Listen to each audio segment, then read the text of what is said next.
Você tem vontade de aprender teologia? Tem desejo de se aprofundar na palavra de Deus para ter mais firmeza, segurança na fé e até para poder entender mais do chamado do Senhor para sua vida? E o mais importante, se você quiser realmente saber interpretar corretamente a palavra de Deus, eu tenho um convite para fazer a você. Quero te convidar para conhecer o Bacharel Livre em Teologia do Nascido de Novo. Curso com mais de 80 matérias, mais de 50 bônus exclusivos para você, com todo o material incluso, que vai te levar a ter o seu certificado e a sua credencial de teólogo. Para pregar com sabedoria onde o Senhor te mandar. Para conhecer todos os detalhes do curso, é só clicar em Saiba Mais aqui embaixo. Quando eu dei aquele exemplo do evangelho lá, que eu falei, guerra sempre teve, fome sempre teve, tem uma expressão que Jesus falou o seguinte: quando virem algumas coisas, serão como dores, como as dores, princípio das dores. A expressão no grego, princípio das dores, são dores de parto. Analogia que Paulo também vai fazer, dores de parto. Quando a mulher vai ganhar neném, ela primeiro começa a ter contração. Uhum. E o que acontece? Você que é pai, você acompanhou sua mulher, a contração ela vai cada vez diminuindo o intervalo e aumentando a intensidade. Então o que Jesus quis dizer é que até a volta dele, algumas coisas iriam diminuir os intervalos e aumentar a intensidade. Realmente, um terremoto que acontece hoje mata muito mais pessoas e afeta muito mais o mundo do que um terremoto que aconteceu no ano 3 a.C. Uhum. Né? Porque o mundo era menos povoado, então a gente está vendo isso. O risco de uma guerra mundial, realmente é uma guerra mundial, embora eu deixei claro, não quero entrar em contradição aqui, que o anticristo vai trazer uma aparente paz para o mundo. E quando ele voltar, então tudo indica que pode ser agora. Uhum. Você está entendendo? Tudo indica. Só que no fundo, Jesus falou o seguinte: o dia e a hora vocês não vão saber. Então fiquem preparados, porque a hora que vocês menos perceberem, o Filho do Homem virá. Mas virá para salvar? Depende. Quando eu era criança, o meu prazer era quando dava 4h30, apitava o sinal lá da Central do Brasil, onde meu pai trabalhava, dava pro ouvido da minha casa, eu já corria pro portão para esperar meu pai. Mas o dia que eu aprontava aquela velha frase de mãe, né? Deixa teu pai chegar. Deixa seu pai chegar. Porra. Quando ia entardecendo, que tocava o apito lá, nossa. Então com Deus é a mesma coisa. A Bíblia descreve pelo menos 3... Vai ter um monte de gente que não vai pro portão. Vai se lascar. E olha que interessante, a Bíblia descreve pelo menos 3 comportamentos de pessoas que não vão ser salvas, que são interessantes. Em Apocalipse capítulo 6 fala que quando ele vier, fala da ira do Cordeiro. Essa é uma expressão tão paradoxal, a ira do Cordeiro, que ele é o Cordeiro de Deus, tira o pecado do mundo e fica irado. Porque, gente, você pensa que são só nós que ficamos indignados, por exemplo, com um camarada que pratica uma pedofilia e mata uma criança? Não, Deus também está irado com aquilo. Deus também está irado.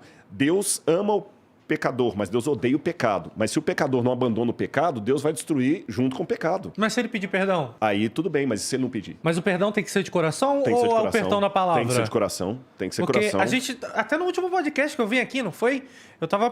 A gente tava até brincando. Ele falou, tava pregando, você entendeu? Podia ser, de repente, se pá, né? Mas a gente tava brincando de, vamos fazer merda e tal. Mas se chegar na hora, lá na hora do portão, falar com o Paulo Pedro e se arrepender lá, em vez de se arrepender em vida. Porque Na Bíblia tem não tem essa possibilidade.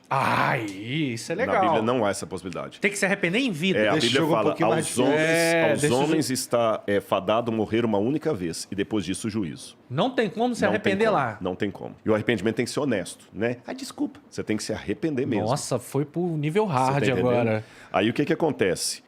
Você feriu o coração de Deus. E o que eu faço contra você, eu tô fazendo contra ele. É isso que eu tenho que entender. Você é criatura de Deus. Então, eu vou dar um exemplo bem chulo, mas vocês vão entender. Se eu chegar aqui e quebrar essa coleção, vocês vão ficar muito pau da vida comigo. Boa. Por que você vai ficar? O Rodrigo quebrou uma coisa que é minha, que é preciosa pra mim. Eu falei que o exemplo era chulo, porque o ser humano é muito mais precioso pra Deus do que os cavaleiros do Zodíaco pra você. Então, o que eu tô fazendo contra você, eu tô mexendo com a coleção de Deus, com gente que ele ama. Aliás, até o exemplo melhor nem seria com os cavaleiros do Zodíaco, é mexer com sua filha. Você tá entendendo? Deus não aceita isso, então Deus também não tolera. Todos nós somos pecadores, mas Deus não suporta a impiedade. A impiedade é a prática do pecado quando você já começa a ter gosto naquilo. Você entendeu? Quando você gostar. É aquele cara que ele começa a desconfigurar para poder... Nossa, é terrível isso. Cometer o pecado e errar é normal. É normal. Apaixonar-se pelo pecado... Jesus falou que tem pecado, que é o pecado... Jesus chama isso o pecado contra o Espírito Santo. Quando a pessoa vai...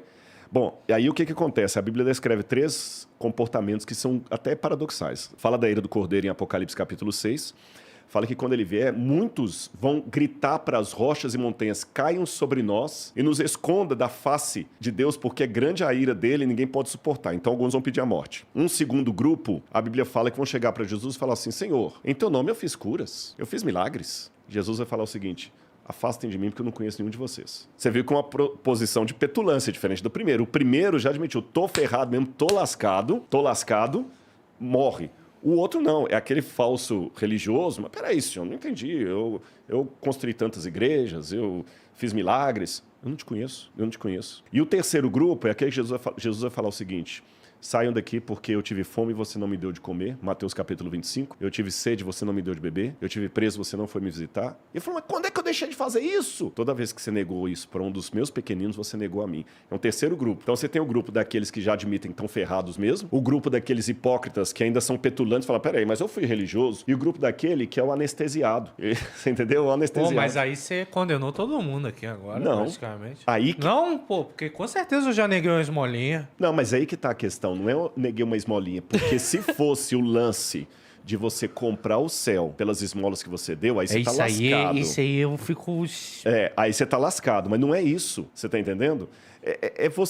Você faz aquilo como... E você erra, você comete erro. Eu vou dar um exemplo para vocês. O que significam as nossas obras diante de Deus? Para tranquilizar o coração de vocês, todo mundo que está assistindo a gente. Uma vez um pai estava viajando, caminhoneiro, passou muito tempo fora de casa. Quando ele voltou, a menininha veio correndo para ele, 3 aninhos de idade. Papai, ele abraçou a criança. Que linda, vem cá, minha lindinha, tudo bem? Quantas novidades para papai? O que você fez nesse meio tempo aí? Ah, papai, eu aprendi a escrever. Ele falou, você aprendeu a escrever, minha filha? Aprendi, papai. Então escreve alguma coisa para papai ver. Pega lá caneta e papel. Ela pegou uma caneta, um papel. Já viu criança de 2, 3 anos? Não tem nem coordenação motora. Ela pegou a caneta e começou a fazer assim, ó. Imagina. Que é mão de traço, rabisco, que entregou para ele. Aí ele pegou e, como todo pai que quer incentivar o filho, ele falou assim, mas que letra bonita que a minha menina tem, olha a carta que ela escreveu para mim, papai tá muito feliz. Só que ele elogiou tanto, que ela perguntou assim, papai, o que tá escrito aí? Aí ele deu uma resposta que eu acho que veio do céu. Ele falou assim, filhinha, aqui tá escrito que você ainda não sabe escrever, mas aqui tá escrito que você quer aprender a escrever. E só pelo fato de você querer aprender a escrever, papai ama você, tem orgulho de ser o seu papai e essa é a carta mais bonita que papai já recebeu.